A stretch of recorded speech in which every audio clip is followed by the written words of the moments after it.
তারাই হইব আমার এই 19 সংখ্যার দ্বারা প্রতারিত, তারাই মুসিবতে হইব। ওয়াল কাফিরুনা মাযা আরাদাল্লাহু বিহাযা মাসালা, অন্তরে বিমার যারা এবং কাফের যারা, তারা এই দুইটা দল 19 সংখ্যা দেখা তারা বলবো যে আল্লাহ 19 কইয়া কিটা জানে ফালাইল করে, কিটা বুঝাইতো যায়, 19 জনের বাঁধি ধরিয়ে তো এটা বন্ধ করে দেওয়া যায়, এই জাতীয় মুসিবতে তারা বলবো। আল্লাহ কয় কাযালিকা ইউযিল্লুল্লাহু মান ইয়াশা ওয়া ইয়াহদি মান ইয়াশা। এরকম মেসাল বর্ণনা করে এই ধরনের আয়াতগুলো কোরআনে নাযিল করি আমি অনেককে হেদায়েত করে দিয়েছি, অনেকের গোমরাহ করে দিয়েছি। কারণ যারা আমার কোরআনকে, কোরআনের আয়াত জানা সত্ত্বেও মানল না, তারা কি আর মুসলমান আছে?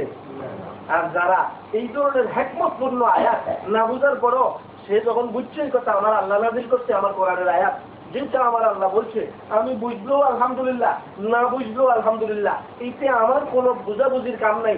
আমার আল্লাহ যেহেতু বলছে সেহেতু আমি মানি নিলাম, হ্যাঁ বোঝার চেষ্টা অবশ্যই আমার করবো।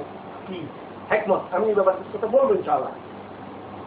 وليقول الذين في قلوبهم مرض والكافرون ماذا أراد الله بهذا مثلا كذلك يضل الله من يشاء ويهدي من يشاء।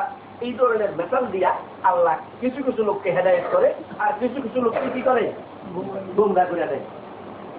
ওমা ইয়ালামু জুনুদা রাব্বিকা ইল্লা হু।